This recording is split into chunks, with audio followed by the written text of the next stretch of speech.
Capítulo 5. As afirmações do comandante púnico Amagon e Maharbal não expressavam seus verdadeiros sentimentos. Com efeito, desde o anúncio da rendição de Capua, Hannibal estava inquieto, sofrendo de terríveis ataques de cólera e desespero.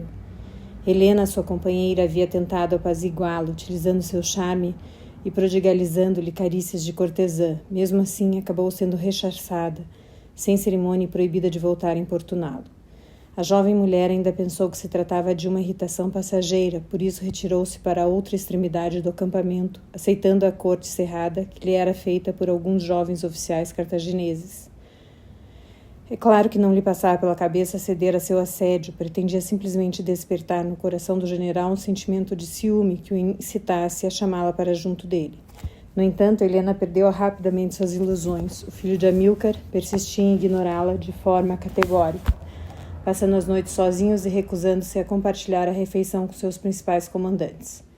Certa manhã, acompanhado por escravos que transportavam presentes, Silenos chegou à casa da amante abandonada por seu senhor.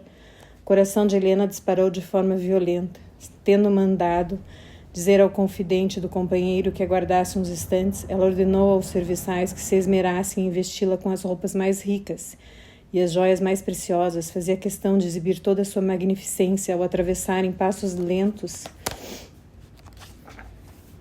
o acampamento para se dirigir aos aposentos do comandante em chefe. Ao contemplá-lo, os soldados ficariam extasiados com sua beleza e, como agradecimento, ele lhes dirigiria um sorriso mais sedutor.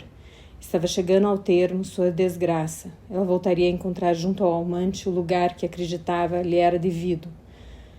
Ao aparecer diante de Silenos, este inclinou-se respeitosamente. No entanto, ela observou que seu olhar estava impregnado de desejo. Meu amigo, disse ela, senti sua falta, mas não o critico por sua atitude, pois você estava obedecendo às ordens de seu senhor.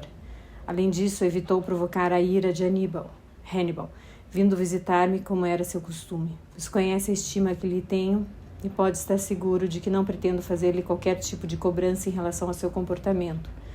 Pelo que vejo, os presentes transportados por seus servidores são um indício de que Hannibal está com saudades de mim e deseja pedir perdão por sua conduta. Pode levá-los de volta e dizer a seu senhor que não tenho necessidade de presentes para acudir imediatamente a seu chamado. Eu o amo e estou louca de alegria só de pensar que voltarei a encontrá-lo. É grande o meu receio de que você fique decepcionado ao oferecer-lhe todas essas riquezas. Hannibal pretende tão somente demonstrar-lhe seu reconhecimento. Está agradecido por lhe ter servido de distração e pelo fato de ter cumulado com seus favores.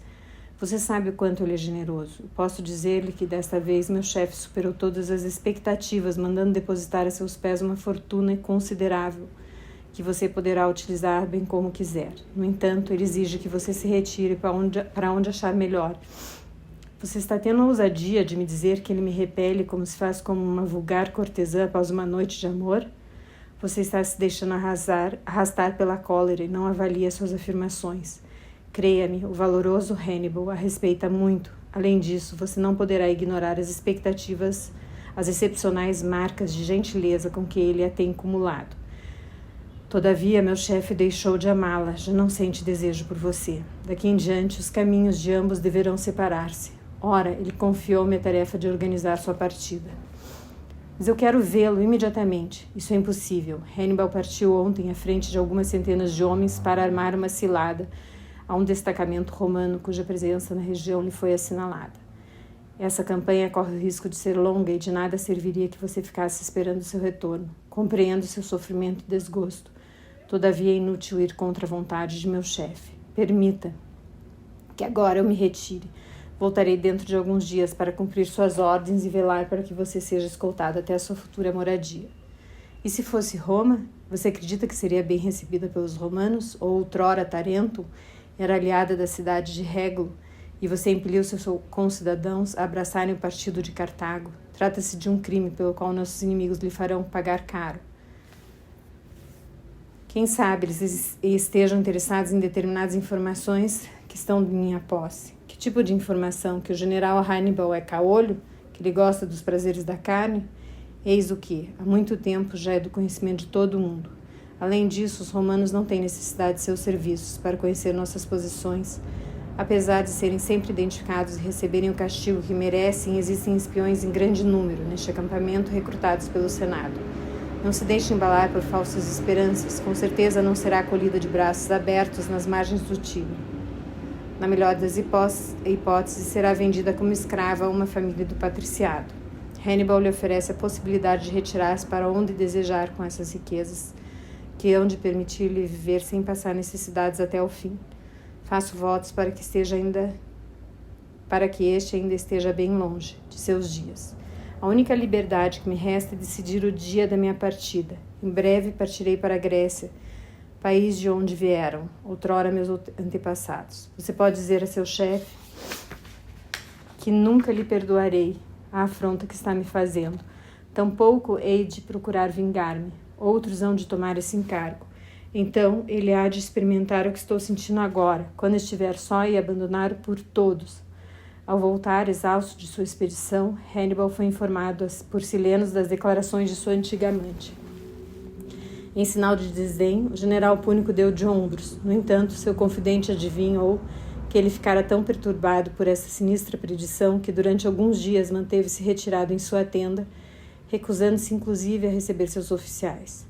Como alguns não conseguiram dissimular o descontentamento, Maharbal, comandante da cavalaria, teve de intervir para colocar um ponto final às recriminações. Nosso general é um homem como os outros, com seus defeitos e fraquezas. Foi obrigado a ceder à razão de Estado, separando-se de Helena, a quem tanto amava. Trata-se de uma lição sobre a qual vocês deveriam refletir. Não estou conseguindo ver, retorquiu um jovem capitão, onde se situa o interesse público nessa questão. Você não precisará de muito tempo para ficar sabendo disso. Propositalmente, Maharbal havia utilizado um tom evasivo para não estimular a inquietação de seus homens, que aliás já tinham compreendido que ele estava a par de graves acontecimentos que poderiam modificar o curso da guerra. E a admiração por sua sagacidade redobrou quando, alguns dias depois, presenciaram o desembarque de Milce, procedente de Cartago. Orgulhosa e altiva, ela foi conduzida imediatamente à presença do marido. Ao voltar a encontrá-la, após quase 8 anos de ausência, Hannibal não conseguiu conter a emoção. Abraçou-a calorosamente, cobriu-a de beijos e, com gesto autoritário, mandou embora os presentes. Estava impaciente por levá-la para a cama. Com um movimento brusco, ela livrou-se de seus braços e, com os olhos rasos de lágrimas, disse-lhe: Esperei por este momento com impaciência e estou feliz por sentir a força de sua paixão. Nunca duvidei do seu amor, mesmo que certas almas caridosas tivessem sentido prazer mórbido em relatar-me suas aventuras sentimentais. Eu sabia que permaneceria fiel a nosso juramento feito por ocasião de sua partida de Nova Cartago. Seu abraço despertou em mim uma revoada de lembranças e em breve nossos corpos estarão enlaçados. Mas antes terei de transmitir-lhe informações de capital importância. Não duvido nem por um instante de sua preocupação. No entanto, parece-me que seu relato poderá esperar algumas horas. Outrora recomendou-me para que velasse pelos interesses da família Barca e por essa razão é que deixei Cartago às pressas. Depois de preveni-lo por um mensageiro da minha iminente chegada, a fim de que pudesse tomar as providências necessárias, ora, que lhe devo dizer não pode esperar. Meu querido esposo, saiba que seus conselhos lhe ocultam determinados acontecimentos com medo de provocar sua ira. Aliás, tal atitude tem sido encorajada por Iterbal, o chefe dos seus partidários. Você tinha razão em evitar conceder-lhe um crédito ilimitado. Trata-se de um ser timorato, em quem não podemos depositar nossa confiança. Responda-me com toda franqueza. Será que ele lhe comunicou os acontecimentos ocorridos na Ibéria? Realmente, em suas cartas, ele não evocou essa questão. Por isso, não estou inquieto em relação a esse assunto. Também não tenho tido notícias de meus irmãos, Asdrúbal e Magon. Suponho que a situação em Nova Cartago nos seja favorável, depois que foram eliminados Públio e Quineu Cornélio Cipião. Será que estou diante do grande general com quem outrora me casei? Em relação à Ibéria, você sabe menos do que os frequentadores das tabernas de Cartago. Será que os Cipiões voltaram da mansão dos mortos? Não blasfeme inutilmente, eles morreram, e podemos felicitar-nos por isso, porque pouco faltou para que colocasse um termo à dominação dos cartagineses sobre a minha pátria, em decorrência da criminosa negligência do Conselho dos 104. Com efeito, Asdrúbal tinha à sua disposição um número suficiente de homens para controlar a região e esmagar a revolta dos tartesianos, a população montanhesa do sul da Espanha. Sua cidade chegou a enviar-lhe consideráveis reforços, 4.000 soldados e 500 cavaleiros, que, apoiados pelas tropas de meu pai, obtiveram grande sucesso. Essas vitórias foram conseguidas com tamanha facilidade que alguns magistrados cartagineses se convenceram de que seria um desperdício mobilizar nas margens do Betis e do Ebro um contingente tão grande que afinal poderia ser mais útil sob suas ordens na Itália. O boato a respeito da eventual partida de uma parcela das tropas púnicas disseminou-se como um relâmpago pelas ruas da Nova Cartago. Então os soberanos de fidelidade duvidosa de alguns pequenos reinos da região acharam mais prudente passar para o lado dos romanos, com os quais assinaram pactos secretos. As legiões de Públio de Cneu Cornélio Cipião transpuseram o Ebro e infligiram uma contundente derrota a Asdrúbal. Felizmente, ele foi socorrido por Magón, que chegara às pressas de Cartago com reforços. Todavia, no último outono, seus inimigos apoderaram-se por traição da cidade de Sagunto, e os estandartes em Roma flutuam, desde então, sobre os muros de sua cidadela. Mas já estou a par de todos esses eventos. Sei até mesmo que Cartago reagiu a tal perda, enviando à capital da Ibéria um general experiente, Asdrúbal, filho de Giscon, que tem sido bem sucedido, uma vez que derrotou e matou os 2 comandantes romanos. Calma, não é ele que se deve atribuir o mérito por tal façanha. O verdadeiro vencedor é Masinissa, o irmão caçula de Juba, aquele mesmo que foi amigo de Amílcar, teu pai. Sua cavalaria desbaratou as colunas romanas e obrigou Públio Cornélio Cipião a bater em retirada antes de cair em uma emboscada preparada por um de meus primos Indibilis, que transpassou o peito do famigerado cônsul com uma lança. E foram os numidas que surpreenderam Quineu, irmão do cônsul, levando-o a refugiar-se em um pico rochoso perto de Ilorce, atual Lorque, onde foi morto ao tentar uma desesperada investida. Você me priva do prazer de fazer amor com você para me dar notícias que só podem ser motivo de regozijo para mim. Quer dizer que já sabe o que se passou em seguida? Não, porque minhas ligações com Nova Cartago foram interrompidas. Todos os meus navios foram interceptados pelos romanos. Desse modo, há muito tempo deixei de receber notícias de meus irmãos ou de seu auxiliar Asdrúbal, filho de Giscon. Então saiba que esses malditos romanos não ficaram desencorajados pela perda de seus comandantes.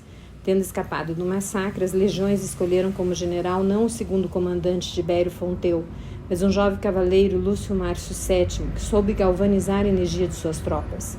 Ele se atribui o título de propretor e caiu de surpresa sobre o acampamento de seu irmão Asdrúbal, apoderando-se de consideráveis despojos. Mas isso não tem importância, ou será que seu cunhado não está são e salvo? Com certeza está vivo. Todavia, o inimigo apossou-se de todos os seus pertences, em particular de um pesado escudo de prata que ostentava seu retrato e relevo e que se encontra exposto no templo de Júpiter Capitolino, em Roma, onde, admirado pela multidão que todos os dias passa pelo local para cobrir de insultos seu antigo proprietário. Mas saberei vingar a honra da minha família. Tão logo volte a primavera, enviarei mensageiros para ordenar a Asdrúbal e Magón que retomem a ofensiva. Por enquanto, eles estão reduzidos à defensiva. Não terão falta de homens. Além disso, tenho certeza de que seu pai há de fornecer-lhes novos contingentes de montanheses. Certamente, mas Roma enviou para as margens do Ebro o vencedor de Capua, Caio Cláudio Neron, à frente de 10.000 soldados e 2.000 cavaleiros, que pegaram de surpresa Asdrúbal no desfiladeiro das Pedras Negras, situado em pleno centro da região dos Auretanianos, região ao sul do Ebro. Seu irmão só conseguiu salvar-se utilizando uma artimanha. Entabulou negociações com o general romano, prometendo-lhe abandonar as possessões cartaginesas na Ibéria se ele o deixasse voltar a Nova Cartago com seus homens. No dia fixado para a assinatura do acordo, Asdrúbal apresentou como pretexto uma proibição de ordem religiosa que impunha o adiamento da cerimônia para o dia seguinte. Ora, durante a noite levantou-se um espesso nevoeiro e seu irmão conseguiu deixar o desfiladeiro e conduziu suas tropas para um lugar seguro. Meu carto, com certeza, protegeu nossos soldados. Por isso, como agradecimento, hei de oferecer-lhe um sacrifício. Daqui em diante, todo o perigo está descartado.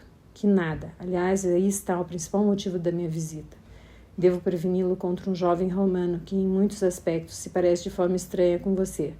Trata-se de Públio Cornélio Cipião, filho do falecido cônsul de mesmo nome. Tem apenas 25 anos, em seu ativo contém-se vários feitos de armas que lhe têm granjeado a admiração de seus concidadãos. Na Batalha de Cannae, ele lutou ao lado do irmão Lúcio e infligiu pesadas perdas de suas tropas. Embora seja meu inimigo, estou apreciando o feitio desse romano. Encontro nele o jovem que eu era. Estou feliz por saber que em breve terei um adversário à minha altura. Eis o que já está acontecendo. Os comícios centuriais confiaram-lhe um império proconsular sem que ele tivesse exercido o consulado ou as funções de pretor. Sua mãe, Pompônia, que pertence a uma das famílias mais antigas da cidade de Rômulo e Remo, mobilizou sua vasta parentela em favor dos 2 filhos. Seus agentes percorreram as ruas da cidadania, relatando as histórias mais incríveis. Se lhe dessemos créditos, o jovem Públio seria de origem divina e teria sido concebido por uma serpente que se introduziu na cama de sua mãe. E essa é a narrativa menos fantasiosa das que me foram relatadas por meus espiões. Embora você tenha a fama de astucioso, tenho muito receio de que esse homem consiga ser bem-sucedido em explorar a credulidade de seus concidadãos e venha manipulá-los como bem entender. Como é que poderei agradecer suas preciosas informações? A partir de amanhã tomarei as providências que me parecerem mais urgentes. Neste momento tenho coisas mais importantes para fazer. O filho de Amílcar desfez de sua pesada couraça e, levantando Emilce em seus braços vigorosos, colocou-a com todo cuidado na cama, tirou-lhe a roupa e cobriu seu corpo com beijos. Ela estremeceu de prazer e, soltando um gemido abafado, arranhou com as unhas as costas do marido. Logo, ele deslizou para cima dela e a penetrou com todo o vigor. Em uníssono, os 2 foram arrastados pela fulgurância do prazer. Durante toda a noite, eles permaneceram acordados, renovando incansavelmente suas brincadeiras amorosas. Ao alvorecer, Hannibal acabou por pedir misericórdia e adormeceu profundamente. Havia muito tempo não experimentava semelhante felicidade. Quando despertou, o sol já ia alto no firmamento e Milce mantinha-se a seu lado, observando com um olhar enternecido.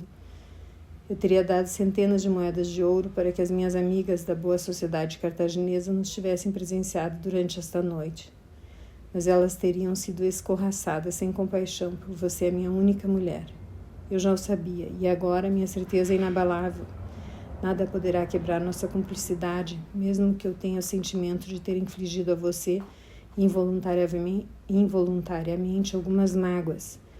Assim nunca haverá perdão para mim por não ter corrido a Mégara quando agonizava nosso filho, pequeno Abdel-Melcar, vítima de uma febre perniciosa. Sua presença não teria alterado o desfecho fatal de sua doença. Os médicos mais experientes não conseguiram curá-lo.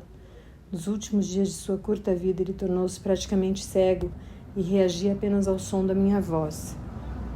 Extinguiu-se sem sofrer, como se estivesse se livrando de um pesado fardo.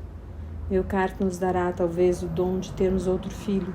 Duvido muito. Com toda a certeza, ainda me encontro em idade de procriar. Mas a lembrança de Abdel-Melcar me impediria de ser uma boa mãe. Deixamos a seus irmãos o cuidado de garantir a sobrevivência da família Barca. Nós 2 continuaremos sendo únicos e inigualáveis. Meu amor por você é grande demais para ter de suportar que uma criança gerada de seu sangue possa um dia superar. Talvez tenha razão, mas voltaremos a falar de tudo isso com mais calma. Neste momento, devo reunir-me com meus oficiais e comunicar-lhe as informações que você me transmitiu.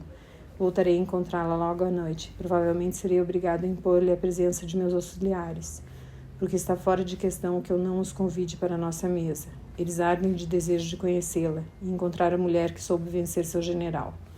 Espero que não fiquem decepcionados. De qualquer forma, tomarei providências para que o banquete seja suntuoso. Hannibal passou o resto do dia reunido com seus generais e capitães. Teve a surpresa de constatar que Marrabal estava a par da situação que ele estava descrevendo, de modo que não se conteve e fez-lhe o seguinte comentário. Você é meu braço direito, nunca guardei segredo em relação a nossas campanhas. Por que motivo me ocultou essas informações? Ou será que está me incluindo no número dos que condenam à morte os portadores de notícias ruins? É isso mesmo, interveio sorrindo o comandante da cavalaria. Julguei preferível agir dessa forma porque conheço o caráter imprevisível e fogoso de nosso chefe. Se eu o tivesse informado da situação em Nova Cartago, no momento em que ela parecia praticamente desesperada, o senhor não teria hesitado um só instante em atravessar de novo os Alpes para atacar o inimigo pela retaguarda. Ora, não estávamos em condições de desguarnecer nosso corpo expedicionário na Itália. Aliás, a única possibilidade de acentuar nossa pressão sobre Roma consiste em manter nossas tropas ao sul da península e tentar obter a adesão das cidades gregas do Brutium e da campanha à nossa causa. Eis o motivo pelo qual julguei inútil alarmá-lo. Tanto mais que eu tinha certeza de que seus irmãos acabariam por levar a melhor. Sim, mas por quanto tempo? Disseram-me que o jovem Públio Cornélio Escipião está prestes a zarpar de Ostia, com uma frota de 30 navios transportando 10.000 soldados e 1.000 cavaleiros. Não posso aceitar perder nossas colônias e entrepostos comerciais na Ibéria por 2 razões. Por um lado, trata-se do feudo conquistado a duras penas por meu pai Amílcar e por meu cunhado Asdrúbal, para compensar a perda da Sicília e da Sardenha. É uma segunda pátria para mim, tanto mais querido ao meu coração por ser a terra natal de minha mulher. Por outro lado, suas minas de ouro e prata fornecem-nos as riquezas que nos permitem empreender esta guerra sem pedir nenhuma ajuda ao Conselho dos 104. Se perdermos essas possessões, seremos obrigados a discutir acirradamente com os magistrados de nossa cidade e a implorar seu apoio. Ora, esses medíocres vendilhões se recusariam a fazer despesas suplementares retirando somas das reservas do tesouro público. Prefeririam cobrar novos impostos, suscitando contra nós o descontentamento da população. Acredite, a qualquer preço, enquanto é tempo, temos de prestar ajuda a Asdrúbal e a Magon. Qual é a sua sugestão? Meu único receio, se dou crédito ao que me foi relatado por Emilce, é que nossos aliados íberos, conscientes de nossas fraquezas, imitem os soberanos dos pequenos reinos vizinhos que já estabeleceram contatos com os romanos. Esses não deixarão de fazer-lhe miríficas promessas. Quanto a nós, a única coisa que podemos oferecer-lhes é a nossa amizade e a lembrança de nossa coabitação, há várias gerações, sobre o mesmo solo. Isso é pouco, mas esses montanheses têm um senso de honra e é possível que aceitem permanecer fiéis a nós. Mas teremos de encontrar a pessoa capaz de dirigir-lhes tais declarações. Ela encontra-se aqui. Quem será essa pérola rara? Emilce, minha esposa. Sua avó é cartaginesa, mas seu pai é um rei íbero, aliado às principais dinastias locais. Todos esses soberanos de pequenos reinos ficarão lisonjeados ao tomarem conhecimento de que o grande Hannibal envia-lhes como emissário sua mulher. Embora me custe uma nova separação, Emilce saberá insuflar de novo a esperança aos hesitantes e ganhar para nossa causa algumas tribos ainda independentes. É claro, ele irá dispor de todos os poderes reservados aos embaixadores de nossa cidade e poderá garantir a seus interlocutores, após a vitória, a generosidade de Cartago. O senhor acredita que ela aceitará executar tal missão? Sem sombra de dúvida. No entanto, o filho de Amílcar tomou inúmeras precauções para anunciar a notícia à mulher. Durante 1 mês, praticamente não saiu do seu lado. E, em sua honra, organizou suntuosas festas, cobrindo-a de presentes e provando-lhe todas as noites a força de seu amor. A mãe de Abdel, meu caro, estava literalmente transbordando de felicidade. No entanto, mulher inteligente e intuitiva, começou a suspeitar que tais amabilidades simulavam segundas intenções por parte do marido. Certa noite, no momento em que enlaçados repousavam na cama, ela questionou-o. Sou sua esposa plenamente satisfeita e todos os dias me regozijo com a minha excepcional sorte. No entanto, uma surda inquietação plana sobre meu coração. Quanto tempo irá durar essa felicidade? Tenho receio de que mais cedo ou mais tarde você me peça que volte a Mégara, a fim de ficar atenta às atividades suspeitas de seus partidários. É a única pessoa a quem não poderia mentir. Assim prefiro confessar-lhe a verdade. Nossos caminhos devem de novo separar-se. É necessário que você volte à Ibéria para desempenhar uma missão de capital importância. Hannibal resumiu para Emilce o teor das conversações com Maharbal e seus oficiais, explicando-lhe o que esperava dela. A jovem mulher escutou-o com toda atenção e depois deu-lhe um longo beijo.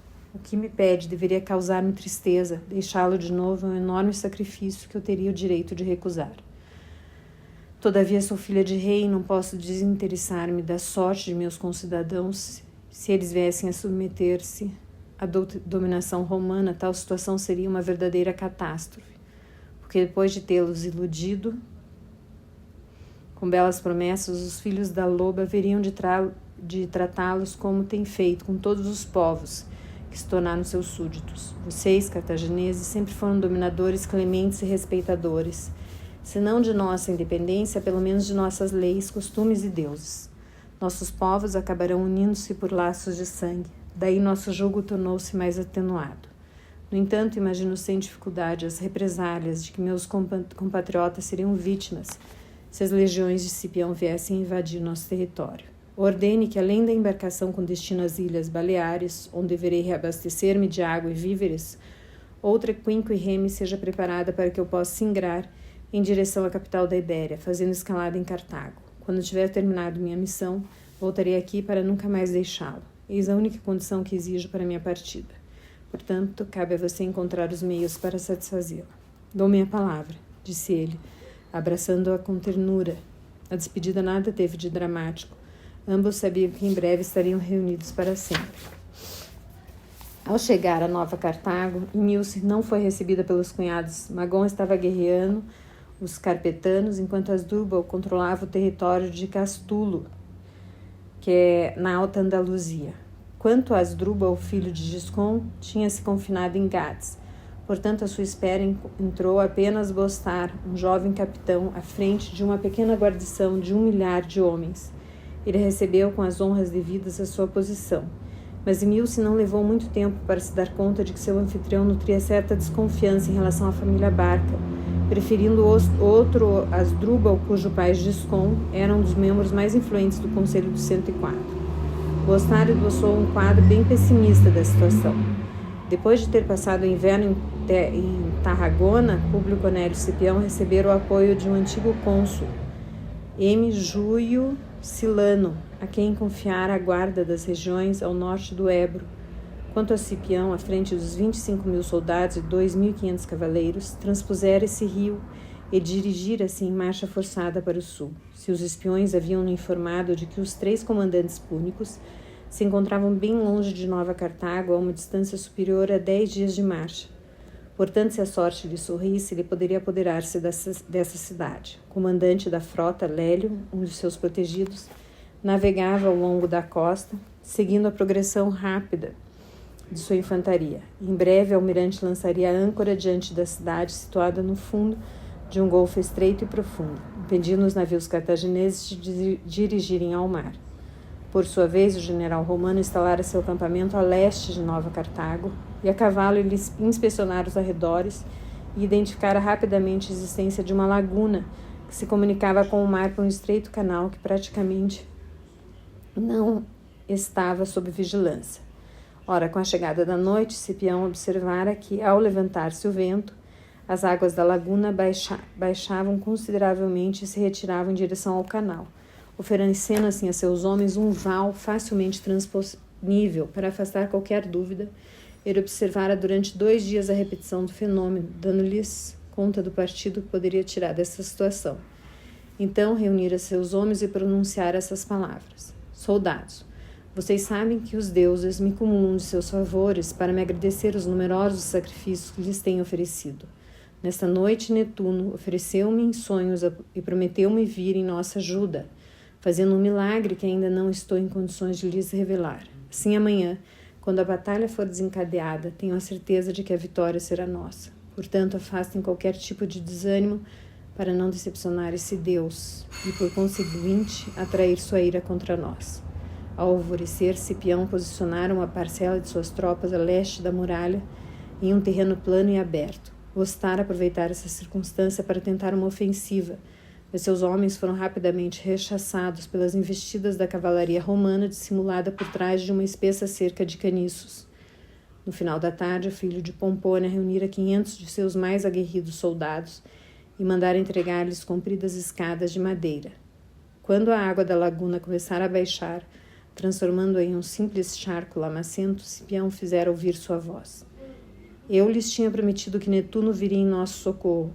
Como podem verificar, ele cumpriu sua promessa. Atravessem o mais rapidamente possível essa laguna, ou o que resta dela. Escalem a muralha desprovida de defensores. Tão logo tenham penetrado na cidade, não se entreguem ao saque, mas empurrem a guarnição cartaginesa em direção à fortaleza. Enquanto isso, um outro destacamento abrirá as portas aos colegas. Nesta noite, palavra de Cipião, dormiremos em Nova Cartago. Os homens lançaram-se à água, que nem chegava aos seus joelhos, e em breve encontraram-se no alto da muralha. Em seguida, dispersaram-se pelas ruelas da cidade, empurrando à sua frente a guarnição cartaginesa, Tomados de pânico, os oficiais dirigiram-se precipitadamente com seus homens para a cidadela que, alcandurada em um pico rochoso e abastecida de água e víveres, permitiria que os sitiados aguentassem um longo cerco. Mas Bostar, cuja característica principal não era a valentia, estimara que seria inútil qualquer tipo de resistência e enviara 2 oficiais para que negociassem as cláusulas de rendição. Ele estava pronto a entregar a cidade com a condição de ter certeza de que, aceitando serem feitos prisioneiros sob palavra, ele e seus homens em caso algum seriam trocados pelos cativos detidos por Asdrúbal e Magon. Eles sabiam que, se voltassem às mãos dos cartagineses, teriam de pagar caro por sua traição. Ao ficar sabendo dessas negociações, Emilce convocou Bostar e tentou convencê-lo a prosseguir com a luta para evitar a desonra do nome de sua família. Diante da recusa do oficial, ela retirou-se para seus aposentos a fim de se preparar para a morte.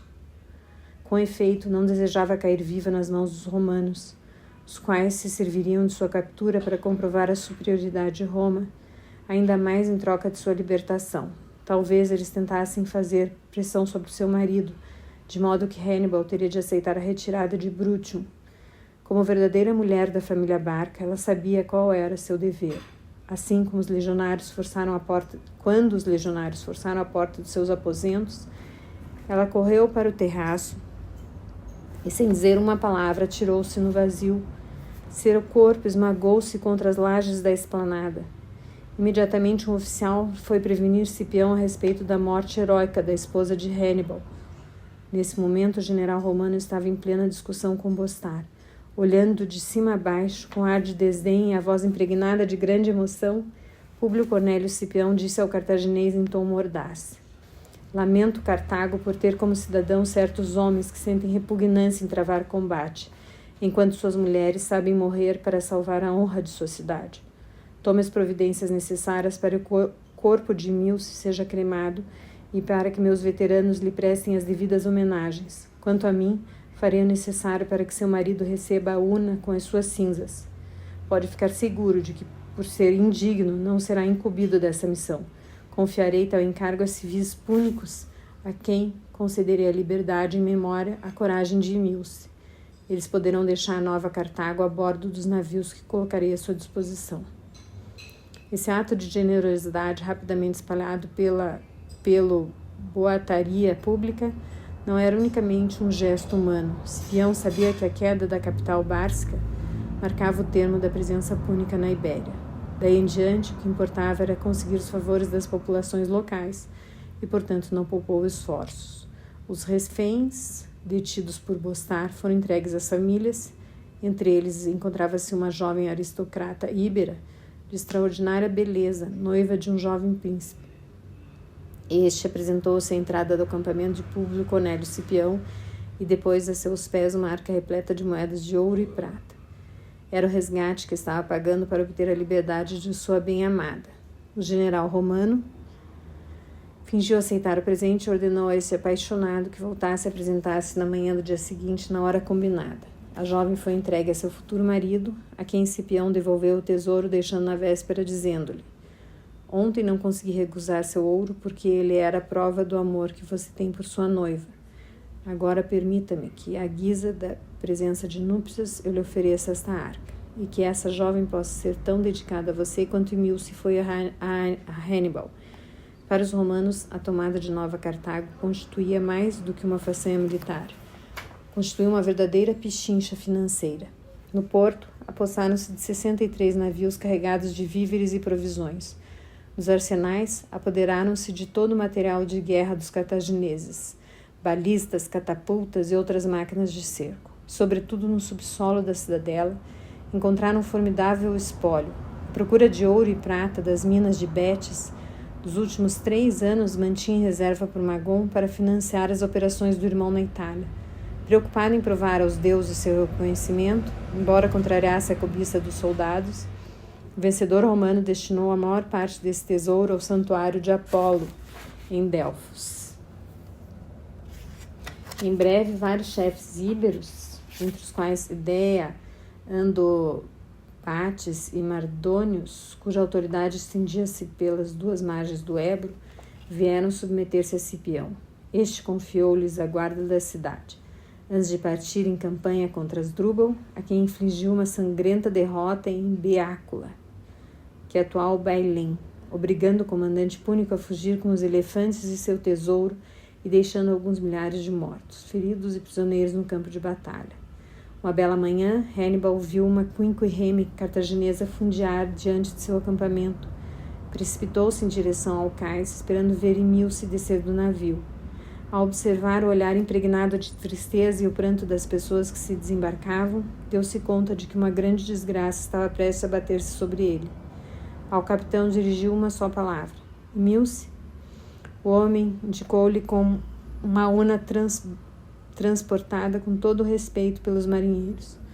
O filho de Amílcar teve um desfalecimento e sentou-se em cima de um montão de cordames e, com a cabeça enterrada nas mãos, sem conseguir controlar os soluços, ninguém teve a ousadia de aproximar-se dele para o consolar. Passou um longo tempo nessa posição. Em seguida levantou-se, pegou a una e atravessou o acampamento para entrar em sua tenda, onde durante 8 dias permaneceu recluso. Certa manhã, no momento da reunião do Estado-Maior, o general púnico veio finalmente ocupar seu lugar pelo olhar que ele lhes lançou. Os oficiais compreenderam que seria inútil apresentar-lhe condolências. No final dos trabalhos, Hannibal chamou Maharbal de lado. Na pessoa de Emilce, perdi o que no mundo era mais querido para mim. Aliás, mais de uma vez pensei em pôr fim a meus dias. Daqui em diante, teria apenas um objetivo: vingá-la, reduzindo Roma às cinzas. Inútil procurar acalmar minha dor apresentando-me uma cortesã. Por respeito à memória de Emilce, renuncio definitivamente aos prazeres da carne. Eis o que eu tinha para lhe dizer. Após a queda de Nova Cartago, Magon e os 2 Asdrúbal reuniram-se em Gades com os respectivos estados-maiores para combinarem uma contraofensiva.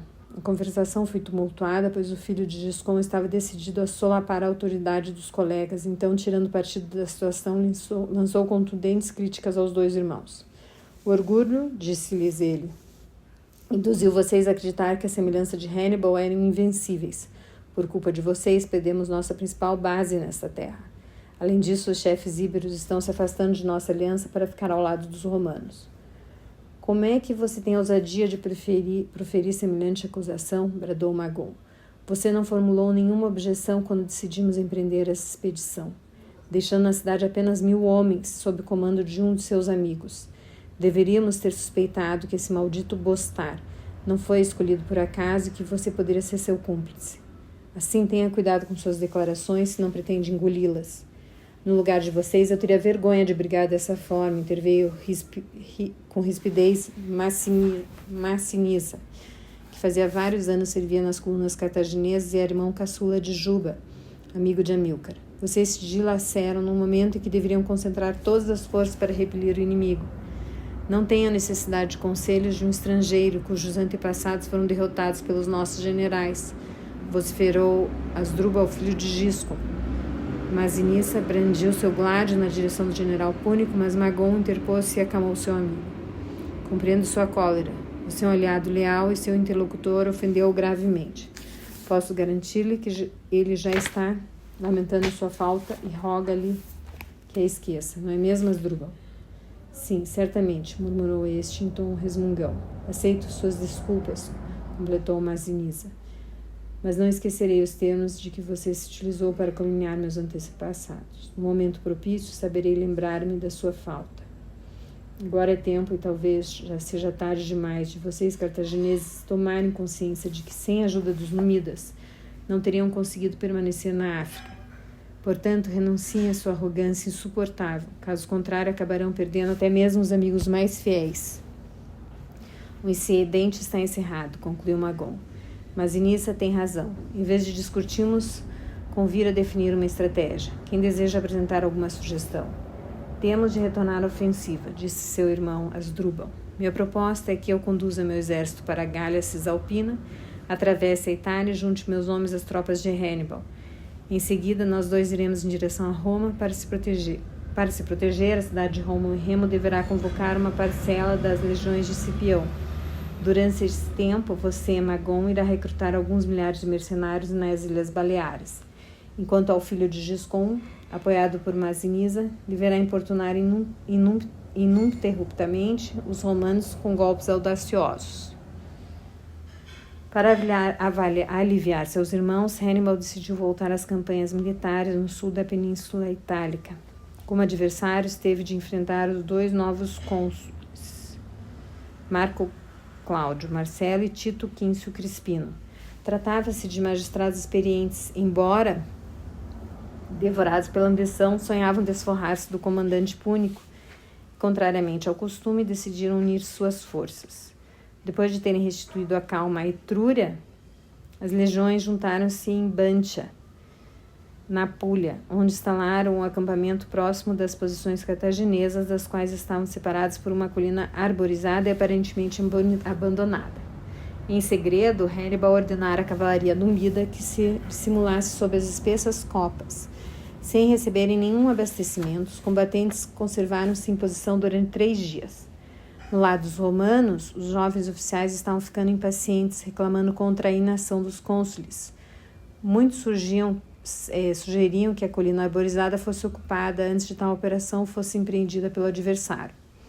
Preocupado em conquistar os favores dos deuses, Marco Cláudio Marcelo decidiu interrogar as entranhas dos animais oferecidos em sacrifício, a fim de saber se a sorte haveria de sorrir-lhe. O veredicto apresentado pelos auríspices foi insuficiente. O fígado do primeiro animal era normal, enquanto do segundo estava deformado por uma enorme protuberância. Portanto, diante de um presságio favorável e de outro desfavorável, os adivinhos deram ao general o conselho de adiar a operação projetada. Recusando-se a parecer e estando seu colega disposto a segui-lo, o cônsul partiu à frente de um destacamento de 200 cavaleiros.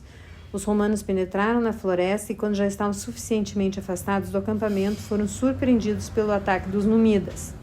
Com o peito transpassado por um golpe de lança, Marco Cláudio Marcelo caiu do cavalo e foi pisoteado por um cavaleiro que ignorava a identidade da vítima. Quanto a Tito Quíncio Crispino, também ferido, conseguiu fugir e voltar às posições romanas. Ainda chegou a ordenar a retirada, no entanto, não tendo suportado o cansaço da viagem, acabou morrendo sobre uma liteira especialmente preparada para transportá-lo. Antes de dar o último suspiro, mandou que fossem enviados mensageiros para prevenir as cidades e as guarnições vizinhas a respeito da morte de Marco Cláudio. A precaução não fora inútil, porque Hannibal havia tirado do corpo do cônsul morto o anel sigiloso e já mandara confeccionar as falsas mensagens supostamente autenticadas pelo selo do magistrado. Então o comandante púnico dirigiu-se a Salápia, cidade que havia sido perdida 2 anos antes de suas tropas. Aí contava encontrar uma grande quantidade de provisões. Um transfuga romano partiu na dianteira, portador de uma carta carimbada com o selo de Marco Cláudio Marcelo. Advertidos do estratagema, os magistrados da cidade fingiram regozijar-se com a próxima chegada do cônsul e deixaram o mensageiro voltar ao campo cartaginês. Confiante do sucesso de sua artimanha, o filho de Amílcar colocou na dianteira de seu exército os desertores das legiões romanas que viram as portas da cidade serem abertas à sua frente. Com a retirada da grade de ferro, eles transpuseram as muralhas. De repente ouviu-se um ruído surdo. A pesada grade voltou a fechar-se. Os transfugas cercados foram massacrados sem compaixão. Hannibal e seus homens nada poderão fazer para impedir essa matança e recuaram em ordem para Brutium. De passagem, participaram da libertação de Hanon, o samita cercado em Locre. Tendo em vista a substituição dos 2 cônsules mortos, Tito Manlio Torquato, designado como ditador, tomou providências para que fossem nomeados 2 de seus amigos, Caio Cláudio Neron e o velho Marco Lívio Salinator, outrora condenado ao exílio por prevaricação. Em Roma, o pânico ia tomando conta da cidade. Com efeito, em conformidade com a estratégia elaborada em Gades, Asdrubal Barca havia reunido alguns milhares de soldados, além de cavaleiros, contornando os territórios ocupados pelo inimigo. Ele acabou atravessando os Pirineus e o Ródano, e reiterou a façanha do irmão, embora tivesse escolhido na travessia dos Alpes um itinerário menos arriscado do que a via Heracleana. Na primavera, já se encontrava na planície do Pó, onde os chefes gauleses, para quem a guerra se havia constituído em uma necessidade, reservaram-lhe um caloroso acolhimento. Como se tivesse adivinhado a cilada que que lhe estava sendo preparada pelos cartagineses, Tito Manlio Torquato decidiu que, em vez de mandar vir as legiões de Públio Cornélio Cipião aquarteladas na Ibéria, deveria entregar-se nas mãos dos deuses protetores de sua cidade. Depois de consultar os pontífices, organizou cerimônias grandiosas em honras de Juno, cujo templo situado no Aventino fora atingido por um raio. Escolhida entre as famílias mais ricas, 25 mulheres foram obrigadas a sacrificar uma parcela do seu dote para oferecer à deusa uma piscina de ouro, em seguida um coral composto por 27 moças alinhadas em 3 filas de 9. Dirigiu-se em procissão para o santuário cantando um hino especialmente composto por Lívio Andrônico, escravo grego de Tarento, alforreado por Marco Lívio Salinator. O cortejo foi precedido por 2 novilhas brancas oferecidas em sacrifício. As preces dos romanos foram ouvidas. Asdrúbal Barca havia perdido muito tempo recrutando mercenários lígures e pondo cerco, a fim de atrair os favores dos chefes gauleses à cidade fortificada de Placentia. Em seguida, enquanto percorria a costa do Adriático, ele havia tentado sugerir ao irmão, aquartelado em Canusium, que fosse feita a junção dos 2 exércitos. Na Umbria, para isso enviara mensageiros, 4 gauleses e 2 numidas, feitos prisioneiros pelos romanos, que ficaram informados das suas intenções de seus adversários. Ignorando este fato, Asdrúbal prosseguiu sua trajetória, obrigando seus soldados a suportar longas marchas diurnas e noturnas. E no seu caminho deparou com as legiões comandadas pelos 2 cônsules e solidamente entrincheiradas em Sena Gálica, nas proximidades do rio Metauro. As tropas do general púnico estavam esgotadas demais para a batalha. Então o filho caçula de Amílcar decidiu evitar o enfrentamento. Para isso, tinham de atravessar o rio durante 5 dias. Aquado pelos romanos, andou à procura de um val. Finalmente, os cônsules obrigaram-no a se preparar para o combate em condições bastante desfavoráveis. De costas voltadas para o rio, Asdrúbal Barca desistiu de construir trincheiras em redor do acampamento na dianteira, posicionou os elefantes que eram seguidos pelos recrutas lígures e serviu-se de uma colina para proteger os mercenários gauleses. Por sua vez, assumiu o comando do bloco central de suas forças, constituído pelos veteranos íberos, cuja ala direita era formada pela cavalaria que teria de suportar as investidas das cortes dirigidas por Marco Lívio Salinator. Filho de Amílcar, mandou avançar os montanheses íberos que infligiram pesadas perdas aos adversários.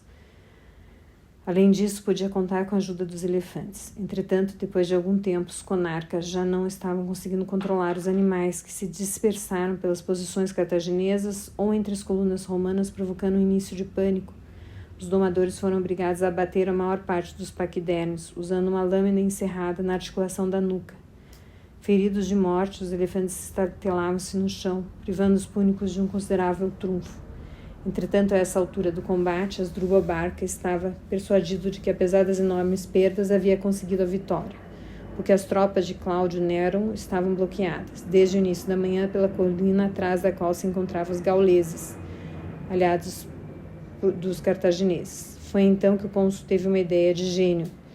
Sem procurar saber a opinião do colega, fez com que os seus homens batessem em retirada, passando por trás das linhas do outro cônsul. Em seguida, pela retaguarda, tocou Asdrúbal, cujos soldados começaram a fugir, abandonando armas e equipamentos. Em breve, o general cartaginês passou a contar apenas com uma reduzida escolta de cavaleiros numidas. Homem inteligente, teve de reconhecer que só lhe restava a escolha entre o cativeiro e a morte. A honra obrigava-o a evitar cair nas mãos do vencedor, que o teria constrangido a desfilar acorrentado pelas ruas de Roma. Durante alguns instantes, Asdrúbal fechou os olhos e mentalmente passou em revista os principais momentos de sua vida. Assim, como seus lugares preferidos, a última imagem que atravessou seu espírito foi o jardim de Mégara, onde, em companhia de Hannibal, Magon e Masinissa, filha de Juba, ele se divertia em reconstituir em miniatura as batalhas travadas pelo pai. Quantas vezes não teve de sucumbir aos assaltos furiosos dos irmãos, que em seguida não deixavam de confortá-los e prodigalizar-lhes 1000 atenções? Hoje não se tratava de um jogo.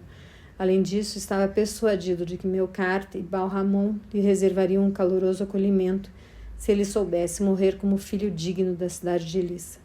Assim, gritando, por Cartago, ele lançou-se em direção a uma corte de legionários que massacraram com suas lanças e dardos. Todo contorcido, foi visto caindo do cavalo e enterrando as unhas no chão. A vida não queria deixar seu corpo. Tendo se aproximado do general púnico, um legionário decapitou-o.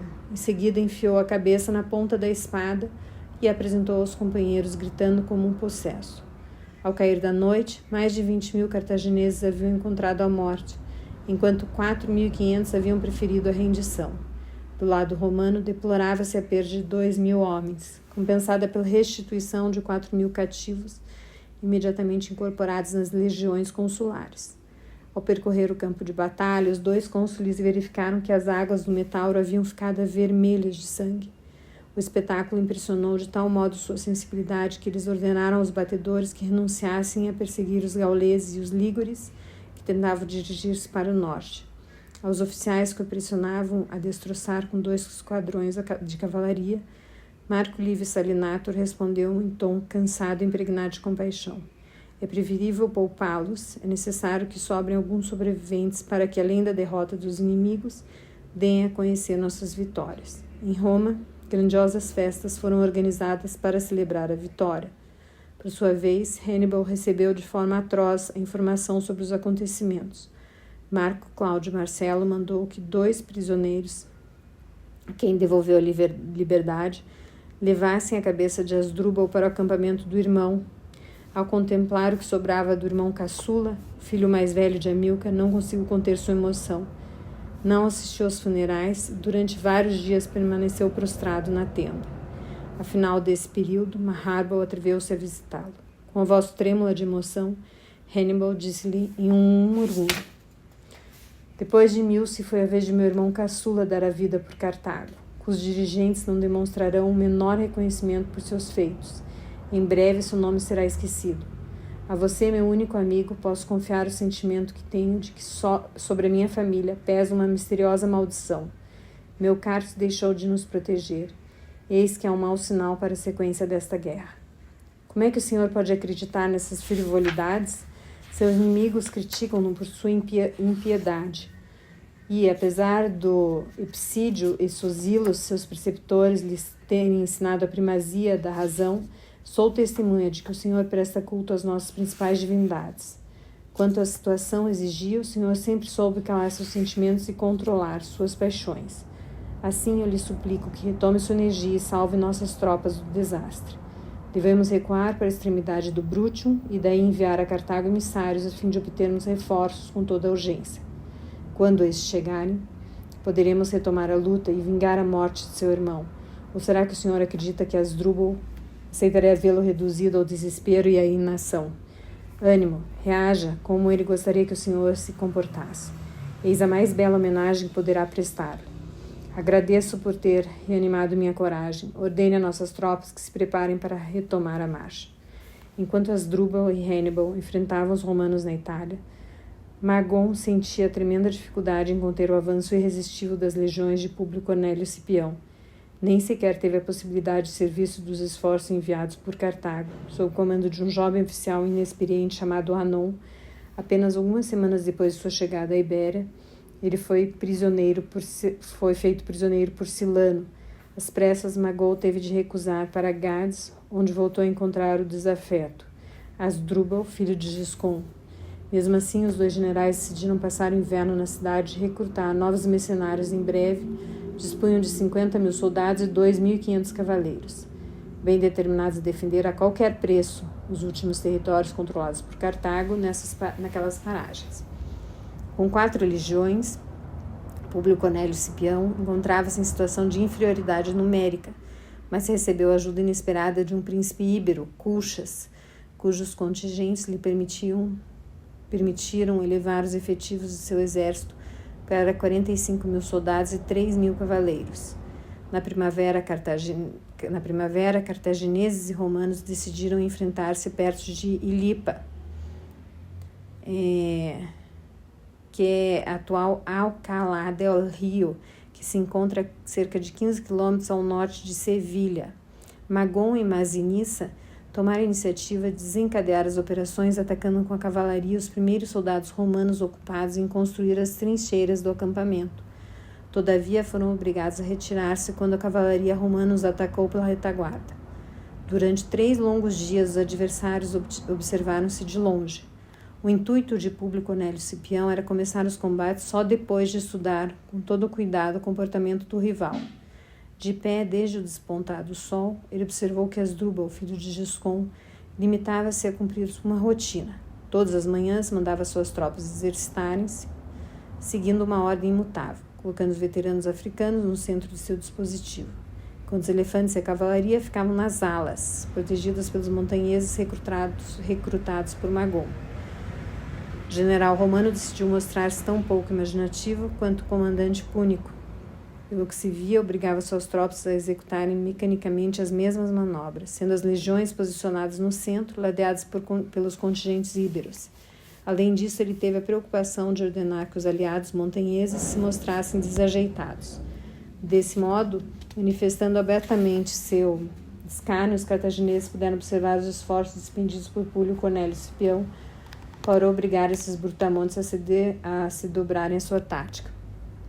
Quando chegou o dia da batalha, Asdrubal nada modificou na ordem de suas tropas. Por sua vez, aparentemente, Cipião procedeu da mesma forma. Todavia, no momento em que as escaramuças opunham as frentes dos 2 exércitos, com o sol já a pino, o general romano alterou completamente seus planos. Os contingentes íberos ocuparam o centro do seu dispositivo, enquanto os legionários desdobraram-se pelas 2 alas de seus aliados. Em seguida, as cortes operaram um movimento de 90 graus para a esquerda em relação à ala direita e inversamente em relação a outra ala, sob o comando de Lúcio Márcio VII. Essa massa de ferro fez estremecer os elefantes e as tropas indígenas a serviço de Cartago.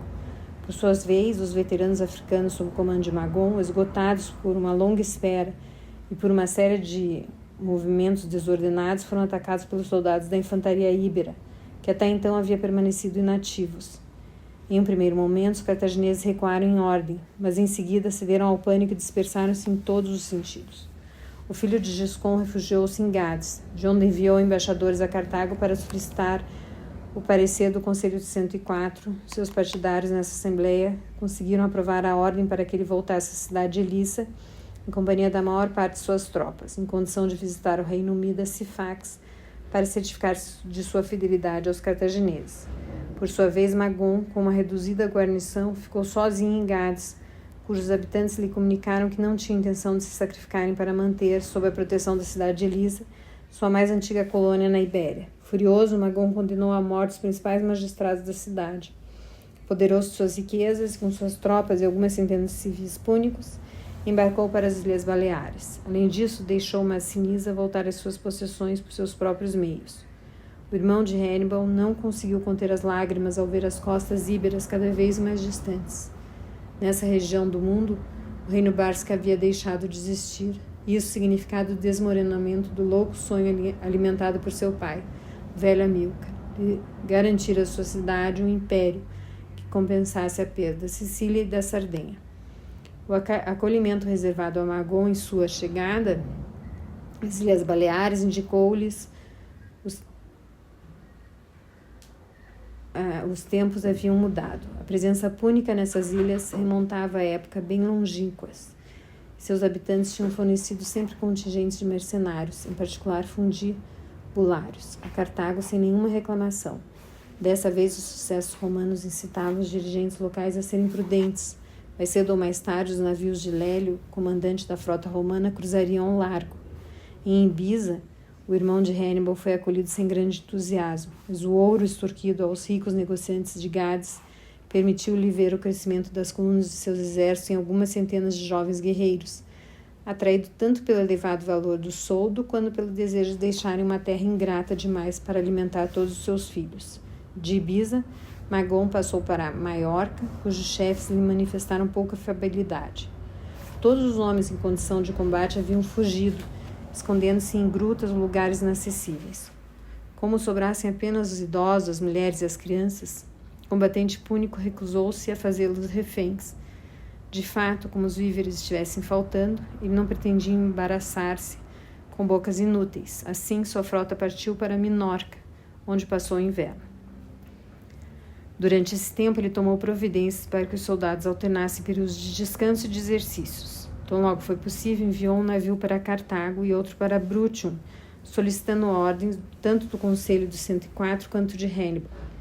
Na cidade de Elissa, seu emissário foi bem acolhido com efeito. Magon era o único Bársica que, além de ter efetuado frequentes estadias em sua pátria, havia evitado manifestar a altiva desconfiança dos irmãos em relação aos seus dirigentes. Assim contava com numerosos partidários no Senado. Além disso, o mais terrível inimigo da família Barca, o senador Hanão Magno, não poupava elogios à sua pessoa. Portanto, sem grande dificuldade, obteve os reforços solicitados e ainda recebeu uma grande quantidade de grãos e forragens. Nunca ficou sabendo, todavia, que esses víveres haviam sido requistados nas vastas possessões que pertenciam à sua família. Mesmo quando praticavam um ato de generosidade, os dirigentes de Cartago acabavam por estragá-lo com um travo de mesquinhez. Quanto a Hannibal, ficou alegre com as notícias que teve do irmão, que havia vários anos não via e era o único membro sobrevivente de sua linhagem. Então escreveu-lhe uma longa carta, esboçando um quadro de sua situação e pedindo-lhe que tentasse um desembarque na Gália Cisalpina, a fim de romper o cerco preparado pelas legiões que o reduzia à manutenção de algumas guarnições no Brutium. Ora, ele estava sentindo as maiores dificuldades para impor a disciplina às colunas de seu exército, instalados nas Sicílias e apoiados em sua frota. Os romanos eram senhores incontestáveis do grande mar. Além disso, em várias ocasiões, interceptaram os navios de reabastecimento procedentes de Cartago. Tendo estabelecido o acampamento no cabo Lacinon, a uma centena de estádios de Crotona, cidade grega que se orgulhava de ter acolhido outrora Pitágoras, filho de Amílcar, estava encontrando grande resistência para obter a soma necessária para o pagamento regular dos soldos. Chegou mesmo a provocar uma grande fúria nos agentes do tesouro cartaginês ao se recusar a adotar medidas que o teriam levado a cometer um sacrilégio. O motivo da divergência foi o seguinte: perto de suas posições encontrava-se o templo de Hera, cujos sacerdotes haviam acumulado no decorrer dos séculos enormes riquezas. O santuário abrigava em particular uma alta colunata de ouro maciço que excitou a cobiça do comandante púnico.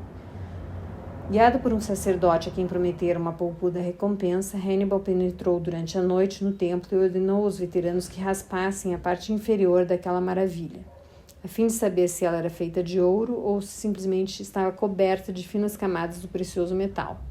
Para seu grande espanto, verificou que os devotos da deusa não haviam medido as despesas. A coluna era um gigantesco bloco de ouro maciço. De volta à tenda, adormeceu. No entanto, o sono acabou sendo perturbado por um horrível pesadelo. Hera apareceu-lhe em sonho, ameaçando com a privação do olho que lhe restava se tentasse levar a termo seu projeto. Assustado, mandou confeccionar com os fragmentos retirados do templo uma estatueta apresentando a deusa e lhe ofereceu vários sacrifícios propiciatórios. Ainda mais para provar sua piedade, ordenou a Silenos que escrevesse em grego e em púnico um texto com a narração de suas façanhas. E em seguida, esse relato foi gravado em um altar de bronze, introduzido no santuário por ocasião de uma cerimônia privada.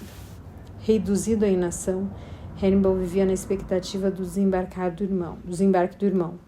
No entanto, para bloquearem o caminho de Magon, os romanos haviam reunido duas frotas, uma em Nova Cartago e outra em Massália, já que pensavam que ele desembarcaria na Gália Transalpina e tentaria refazer a façanha dos irmãos atravessando os Alpes. Advertido dessas movimentações, o general cartaginês decidiu-se dirigir-se no início da primavera diretamente de Minorca para o litoral da Ligúria. Nenhum almirante teria usado semelhante proeza, porque, nesta época do ano, as tempestades são frequentes e poderiam provocar o naufrágio de toda a frota. O irmão de Hannibal venceu tal preconceito e desembarcou em Gênua, que é a atual Gênova, onde os lígures e guanianos ficaram sob suas ordens. Em breve recebeu também a adesão de milhares de guerreiros gauleses que ferviam de impaciência ao sacudir o jugo romano. À frente de quase 20 mil soldados e 5 mil cavaleiros, Magon devastou as colônias recentemente instaladas pelos representantes da cidade de Rômulo e Remo, obrigando os inimigos a abrigarem-se atrás de algumas fortalezas. No fórum, a narração de suas proezas suscitava comentários amedrontados.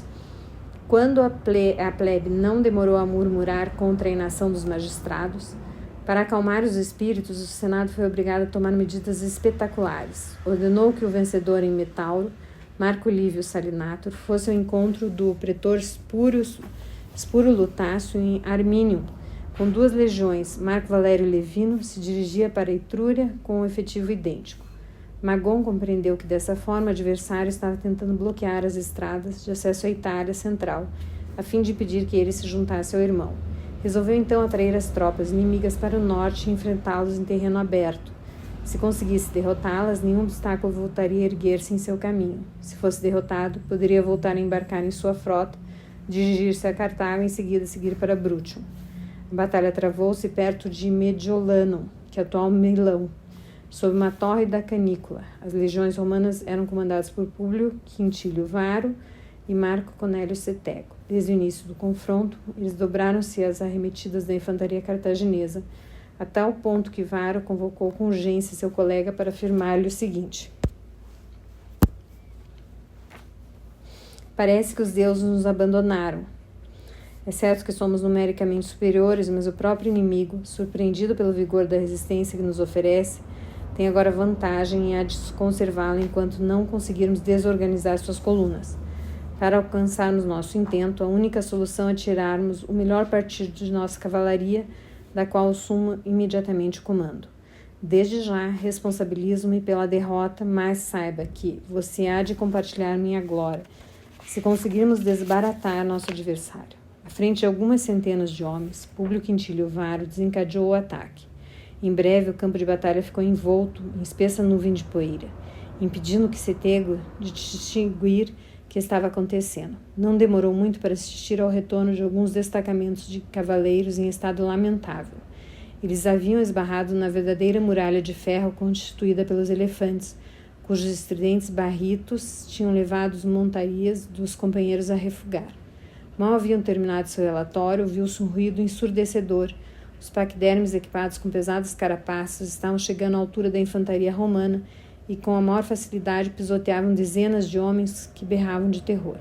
Cetego teve a presença de espírito de ordenar que uma corte se movimentasse para a direita e outra para a esquerda. Então os legionários crivaram com seus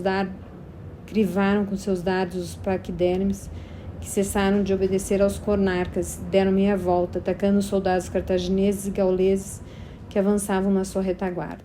Em breve tiveram de ser abatidos para que não provocassem mais danos nas próprias colunas do que nas colunas do inimigo. Tendo-se mantido à frente de suas tropas desde o início da manhã, Magon tentou lançá-las em uma derradeira investida. Um romano identificou e, rastejando entre cadáveres e feridos, chegou tão perto do general púnico que conseguiu transpassar-lhe a coxa com um dardo. A arma enterrou-os tão profundamente que acabou ferindo igualmente o cavalo, que endoidecido partiu a galope em direção à retaguarda. Esta fuga involuntária do comandante provocou o pânico entre os cartagineses e gauleses, que recuaram em desordem para seu acampamento. Uma providencial tempestade impediu que os romanos pudessem persegui-los e aniquilá-los. A montaria de Magon acabou sendo contida por um de seus oficiais. Então o general púnico tirou partido dessa trégua para reagrupar seus homens e durante a noite dirigir-se para Gênua. Ele foi colocado em uma maca improvisada. O mais insignificante movimento levava-o a berrar de dor. No entanto, até o fim continuou a dar ordens, fazendo com que seus soldados se apressassem, chegando mesmo a intimá-los a se desembaraçarem do equipamento para acelerar a marcha. Apesar de ter perdido 5.000 homens e todos os elefantes, ele estava seguro de que o inimigo não o estava perseguindo, já que os romanos haviam sofrido também pesadas baixas entre as vítimas, 3 tribunos militares, Marco Cuscônio, Marco Mévio e Gaio Élvio, 22 cavaleiros identificáveis pelo anel de ouro que traziam no dedo, além de 2.500 legionários. Assim, os cônsules julgaram preferível permitir que os sobreviventes se reagrupassem e se beneficiassem de um merecido repouso. Em Gênua, Magon encontrou emissários recém-chegados de Cartago, que lhe transmitiam a ordem de conselho dos 104 para que embarcasse imediatamente de volta à sua pátria. Ao indagar sobre os motivos de tal decisão, um dos mensageiros retorquiu-lhe em tom grave: "Como é que você não tem notícias da desgraça que se abateu sobre nossa cidade?" mas há 2 anos que não recebo notícias de Cartago. Depois de ter desembarcado no litoral africano, Públio Cornélio Cipião pôs cerco à cidade de Utiga. Em breve, suas tropas estarão acampando à sombra das muralhas de Cartago. Assim, o Conselho de 104 decidiu convocar todas as nossas tropas a fim de rechaçar o invasor. Será que Hannibal já foi prevenido? Claro. Qual foi sua reação? Você conhece seu irmão. Seu desmedido orgulho. Melhor do que eu. Nem lhe passou pela cabeça que possa ser o responsável por esse desastre em decorrência dos erros que tem cometido. Quando lhe transmitia ordens do Conselho de 104, ele pôs-se a gritar, fazendo alusão a meus veneráveis colegas. Já não é de forma indireta, mas abertamente que eles me obrigam a voltar, embora há muito tempo estejam fazendo tudo para me deixarem de lado, recusando-me o envio de reforços e dinheiro. Se porventura Hannibal está sendo derrotado, não é pelo povo romano, tantas vezes destroçado e escorraçado por mim, mas pela mesquinhez e ciúme do Senado de Cartago. Esse humilhante retorno dará menos prazer a Cipião do que a Anon. É sob as ruínas de Cartago que ele está conseguindo esmagar nossa família. Ilustre senador, compreendo que essa declaração o tenha deixado em estado de choque. Todavia, Vossa Excelência não pode ignorar que, além de ser o mais valoroso general de nossa cidade, meu irmão preferiria morrer ao ver o inimigo pisotear o recinto sagrado de Birsa. Logo que estivermos reunidos, procurarei falar com ele, aconselhando-o a reconciliar-se com Anon e seus partidários, porque está em questão a salvação de todos. Não podemos nos envolver em conflitos agora que os romanos se encontram às portas da nossa cidade. Eu tinha certeza que poderia contar com sua sagacidade. Por enquanto, beneficie-se de um merecido repouso. Amanhã embarcaríamos com seus homens nos navios que consegui contratar. Magon não chegou a encontrar o irmão, como era sua expectativa. No segundo dia de viagem, foi atingido por um violento surto de febre, contra o qual os médicos ficaram impotentes. Alagado em suor, ele contorcia-se em seu leito, recusando qualquer alimento e incapaz de engolir uma gota de água ou vinho.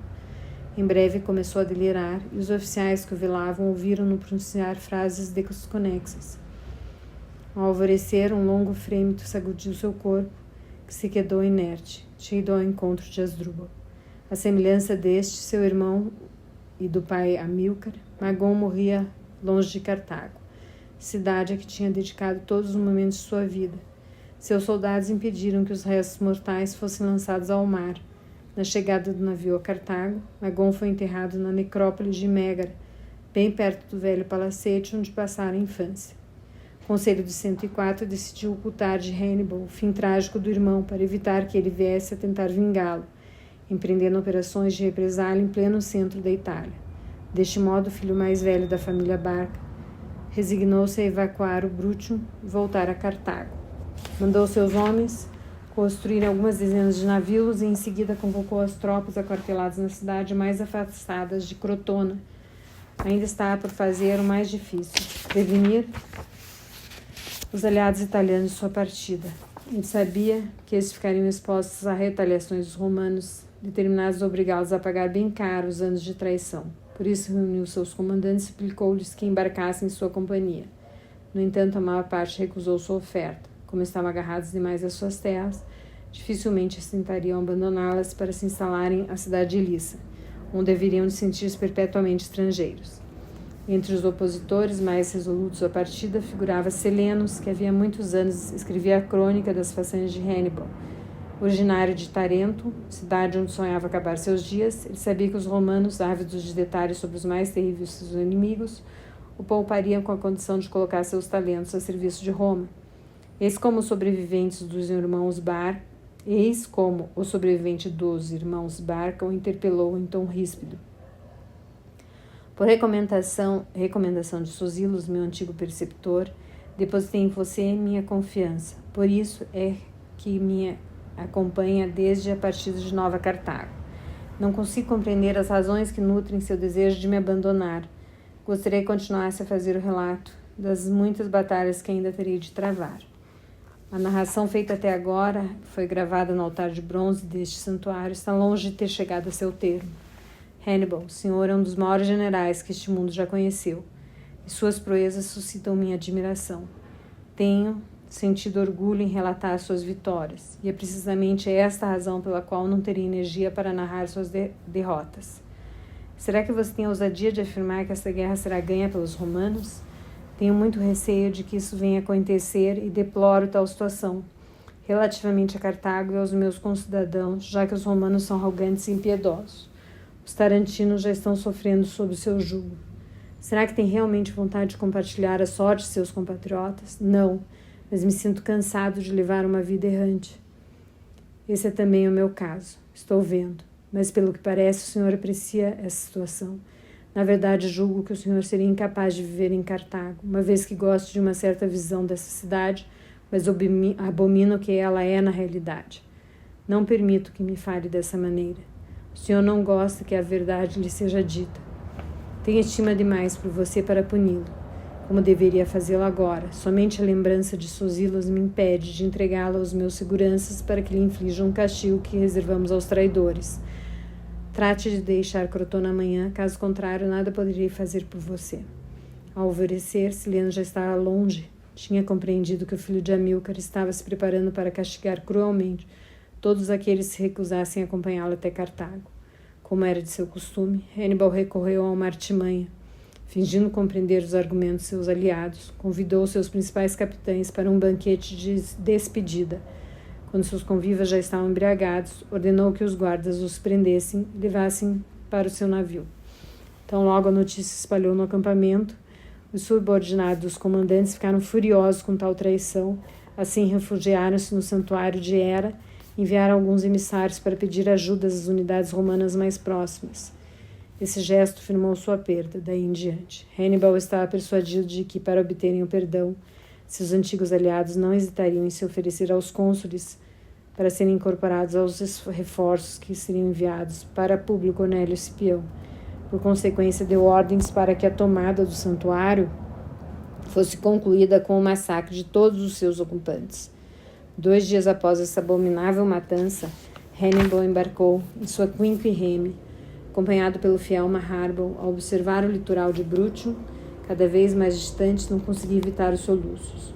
Quando retomou a calma, confiou em seu comandante da cavalaria. Após a batalha de Cannae, eu deveria ter ouvido seus conselhos, marchando imediatamente em direção a Roma. Nesse momento, como você me tinha proposto, teria sido possível um banquete no Capitólio, servido por senadores reduzidos à escravidão. Preferi ceder às súplicas de meus soldados que aspiravam a finalmente beneficiarem-se de um pouco de repouso.